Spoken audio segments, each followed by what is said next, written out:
Nag-no si Miss Reg sa tanong sa kanya ni Mr. Ogie na nagkagusto ba siya nung sila yung mga bata pa. Tingnan natin kung truth or lie ba itong sagot ni Ate Reg. Inspector, handa ka na ba? Parang may problema si Inspector. Oo, parang may pinagdadaanan. Ano ba yun? Pero in fairness, mukhang bagong ligo siya. Oo, fresh na fresh. Ay! Diyos ko! Oh, bakit walang pumapasok na Teka dancer? lang. Gusto ko munang marinig yung paliwanag. Ate Reg, bago ako sumayaw. Okay. Gusto ko munang marinig yung paliwanag bago ako sumayaw. Mag-dance. Magda-dance ako pagkatas ng paliwanag. Isa. Uulitin ko yung tanong.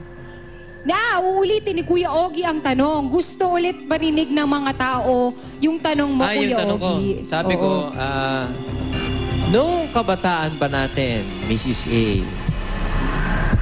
na mga 20 years ago, 20 to 25 years ago, ikaw ba, Mrs. A, nagkagusto sa akin? Yun yung tanong ko. Yun ang tanong.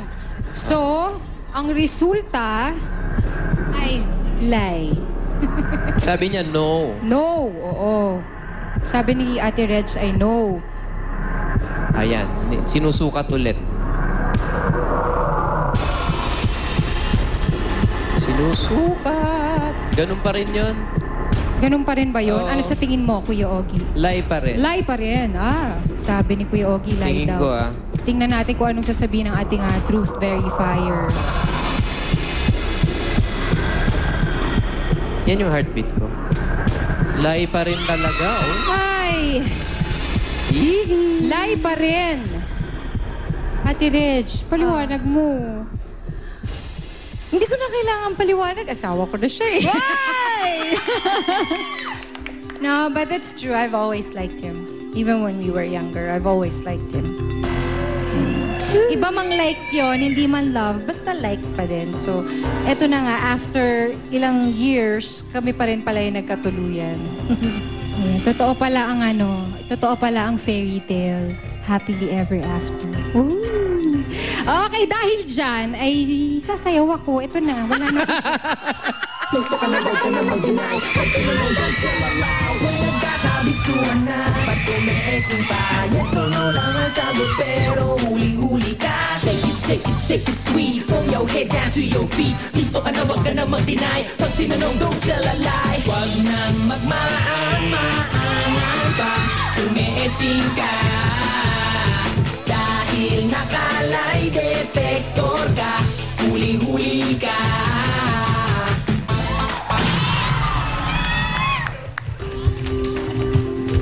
Ako na. Nakakapagod pala tong trabaho ni Sweet. Pag may naglalay, hinahagis-hagis. Buti nga ako, hindi hinahagis-hagis. Ito na.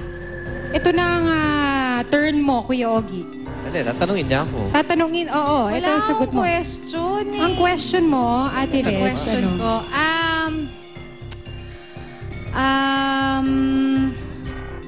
sa tingin mo, panghabang buhay na ba tayo? Don't lie to me, yes or no? Napakagandang tanong.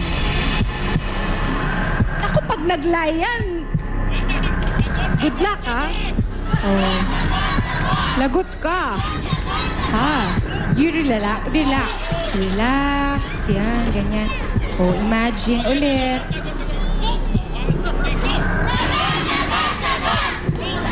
Inspector, ano ang resulta? Wala pa. Sumagot Hindi pa na ba siya? sumasagot. Hindi pa naman siya sumasagot. Ay, hindi ka pa pala sumasagot. Sasagot na ako? Nakalimutan ko. Dapat pala sumagot ka muna, Kuya Ogie. Sasagot ako. Sa tanong niya na kung forever na ito, oo. Yun. Walang kurap-kurap, relax, Ogie, relax. Gusto ko yan. Relax naman to si Kuya nakatulog. Nakatulog sa sobrang relax. Inspector, ano ang resulta? Yes! Very Kinabahan ako good. to. Very good. Ang galing mo. Totoo naman yun. Ay, syempre. Oo naman. Totoo. Kahit pa mag-lie yan, Totoo pa rin. totoo pa rin. Oo. Ibig sabihin talagang ninenervyos ka lang. Alam mo, ay oo. Nakaka-nervous naman talaga. Oo. Alam mo, Jen, totoo yung sinabi ko kanina. Ang asawa ko ay ibang klase. She's really a special woman, you know? I am very blessed to have someone like her in my life. Yay! I Yan. love it. Yes. Totoo yan. Totoo Kinikilig yan. naman ako At, dyan. Iba yan. You're the one, baby. Yes! Isang I love you nga dyan. I love. Han, I love you. Ha? Kita mo yung pagkakasabi ko. Oo naman. Naramdaman ko naman, Kuya Ogie. Teka lang, merong isa pang nagtatanong sa inyo. Meron na, itatanong ba? Oo, pero hindi naman na kailangan ng lie detector test. Payag ba kayo na mag-artista si Nate? O kahit yung commercial, ganyan, tatanggap ng endorsements, ganyan. Actually, may nag-offer na sa amin para kay Nate. But we both felt na parang he's a little bit too young and too tiny para humarap sa camera. So, nag-decline muna kami kasi parang kawawa naman. Oo nga naman. Masyado hindi pang pa. maliit eh. Pero in fairness to sa anak namin parang ngayon pa lang nag-aartista. Talaga? Maarte. Ano nang mga nakikita nyong development sa bata? Ngayon, ang daldal na niya. Madaldal na siya? Ang daldal, ang daming mga sinasabing hindi ko naiintindihan. Kumakanta siya, Ate. Sometimes he tries na nag-imitate ng sound. Kung nagkataon na may tono yung sound mo, i-imitate niya yun. Ang cute. Yun. Nako, Sobrang Jen, cute. sa concert namin, abangan ninyo yung anak ko. Po- Meron siyang gagawing May hindi song ko alam kung number. magagawa na ibang Ah. bata. Hindi ako nagbibiro Totoo to. Talaga? Actually, dapat surprise yun. Pero hindi ko na lang sasabihin kung anong gagawin niya. Interesting. Yes. Nako, ito pa. Ito naman galing to sa Twitter, galing kay Jen Malapaya. Uy, kilala ko yan. Nagtutweet sa akin yan Nagtitweet sa'yo yan? Nandito yata. I think nandito siya ngayon, nagtitweet siya. Kailan po ba babalik si Songbird sa showbiz? As in full time? Kagaya ng like kong sinasabi, siguro alagaan ko muna si Nate. Tapos hinihintay ko din na medyo mag-lose ako ng konti pang weight para naman, kasi sa totoo lang parang nakaka-depress na sumabog ako agad sa trabaho tapos puro pintas lang yung makukuha ko. And we all know na yun ang reality ng industriya natin. So, as much as I would love to be back working, ayoko na muna kasi ayokong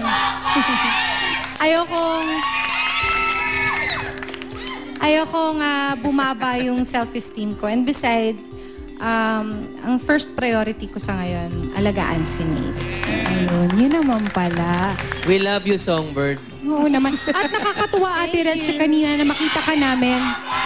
Yes, na makita ka namin sa Party Pilipinas kanina. Nakakatuwa at nakakamiss pakinggan ang iyong boses. Actually, sobrang na-miss ko yung Party Pilipinas family ko. Tsaka, kaya kami gumagawa, buti nga pinagbigyan ako ng asawa ko kasi it was my idea to have a Valentine concert. Because I really, really missed singing. I rested for almost a year. And even before that, hindi naman ako nagko-concert. And I thought it'd be a good idea for us to do a show together since husband and wife na kami. So, thank you, Baba, for giving me this opportunity. Ako dapat ang magpasalamat sa iyo dahil Kaya, maraming nag-aabang sa iyo sa pagbabalik mo. Di ba? Yes, maraming nakakamiss sa iyong boses. Pwede namang Ate Reg. ikaw ang mag-concert mag-isa pero sinabi mo, sama ako din. Salamat din sa iyo. Ay, hindi pa ako, hindi ko pa kaya. At syempre, mas maganda kung ang kakampi ko sa stage yung asawa ko. Kaya, yun. I'm sure magiging successful yan at alam ko susuportahan niya ng maraming tao. Salamat, Sana Jen. mabigyan niyo ko ng ticket para makapanood kaming dalawa ni Luis, ha? Ayun naman Oo. Tsaka ito na yung pagkakataon niyo para i-invite lahat ng tao na manood at yung mga nakabili na, magpasalamat sila sa pagbili ng ticket sa inyong concert. Maraming salamat po sa mga nakabili na ng ticket. Thank you very much for your support. We hope that you will enjoy the show. Well, we promise to give you a good time. At doon naman po sa mga hindi pa nakakabili ng ticket, sana po bumili na po kayo.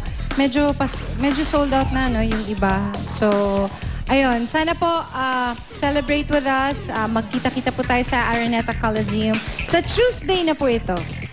Yes, Mr. and Mrs. Tuesday, Lee. Valentine's Day, Feb 14, at the Smart Araneta Coliseum. Yung mga magpupunta po dun sa Araneta Coliseum, pinapangako po namin sa inyo. This will be one Valentine concert and one Valentine event that you will never forget. So, see you on Tuesday. Maraming Yay! salamat, Mr. and Mrs. A. Maraming Thank salamat you. sa inyong dalawa. Magbabalik po ang Showbiz Central. Thank you sa lahat ng friends namin na pumunta.